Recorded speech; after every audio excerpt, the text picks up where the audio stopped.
Welcome to that Deacon on YouTube. So we're in Lent now. Have you taken something on? Have you given something up?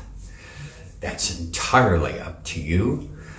There's not one way a person can observe Lent, but the most important thing is to become focused upon something, or maybe two things, and really center on that during this time of year. As for me, I have given something up. It's a behavior.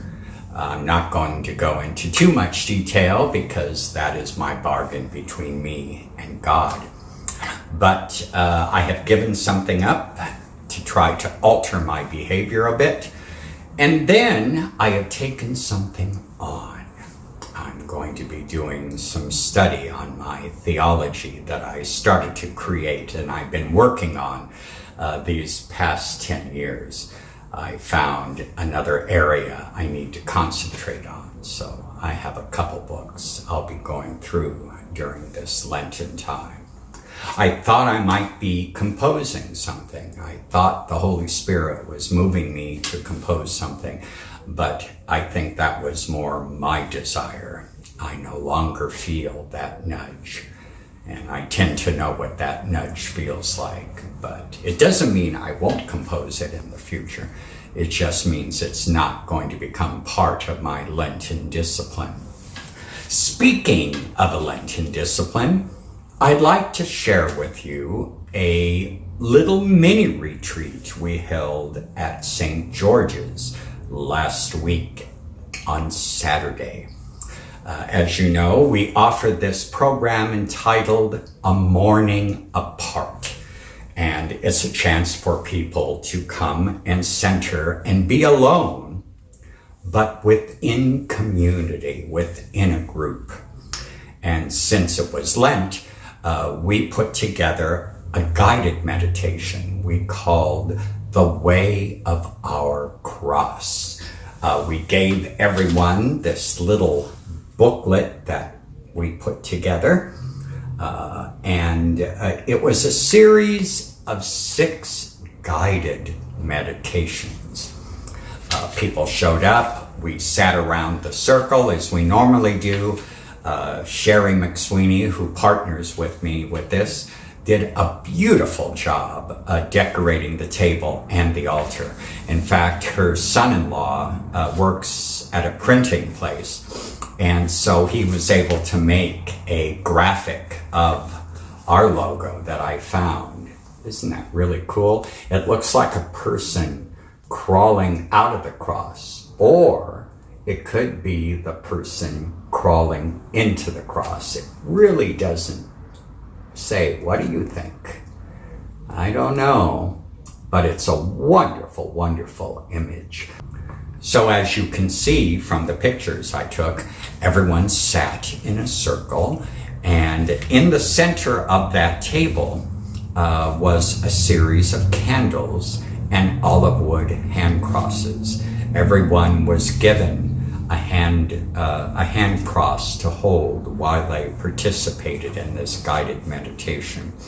And then they lit a candle and they went off to have about 12 minutes per meditation, focusing on one of the teachings of Jesus. We have a big bell outdoors that we can ring. And so after 12 minutes, I would ring the bell and call people to the next meditation. People were out sitting on benches, park benches we have on our grounds. Some people were seated way over by our memorial garden, because there are benches there and there's a fountain that runs, so people could get into the rhythm of the water with the rhythm of their thinking. A lot of people journaled. Some people just sat quietly with each meditation.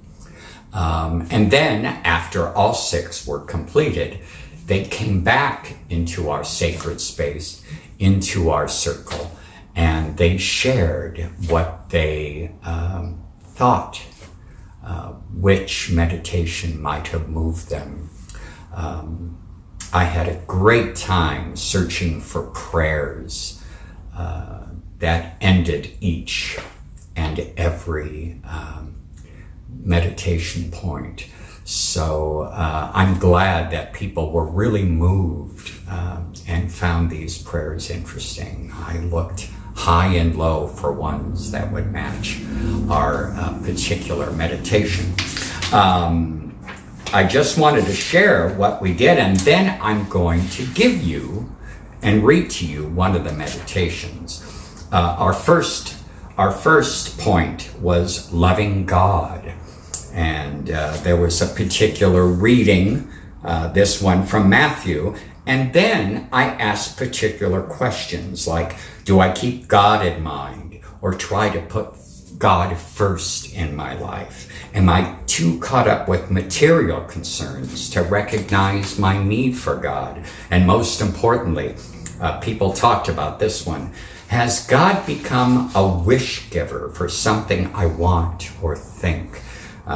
What I was really asking was, has God become the eternal Santa Claus for you?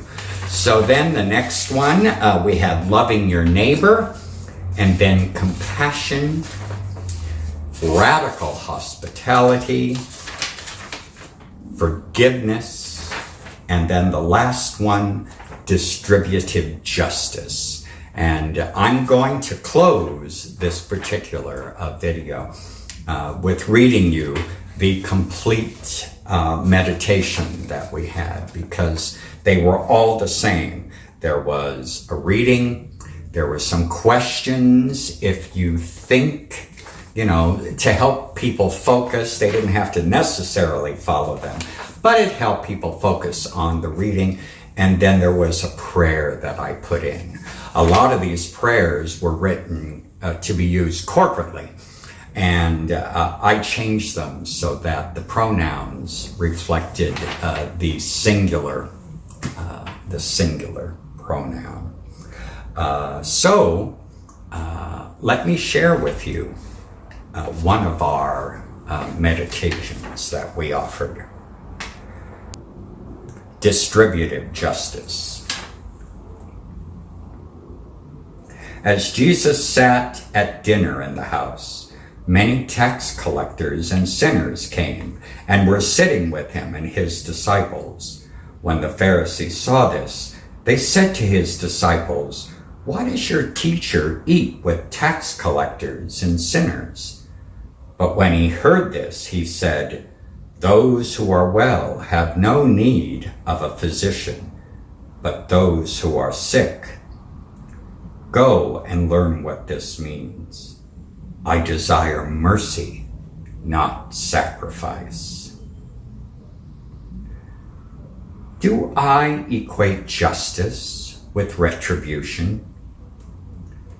Am I able to understand justice as a return to wholeness? When I am aware of injustice, am I afraid to speak out or get involved? May God bless me with a restless discomfort about easy answers, half-truths, and superficial relationships, so that I may speak truth boldly, loving deep within my heart. May God bless me with holy anger at injustice, oppression, and exploitation of people, so that I may tirelessly work for justice, freedom, and peace among all people.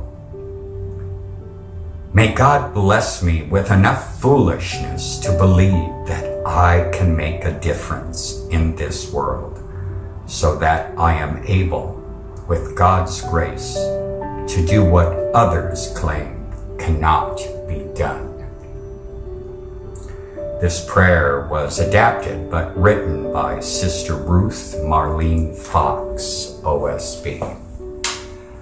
Nothing can get me going more than an upset nun.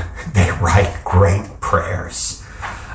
That notion of holy anger really moved me. Everyone that attended said that they got a lot out of our morning apart, offering for Lent the way of our cross. May God bless you and keep you. And I'll see you again on That Deacon on YouTube. Bye-bye.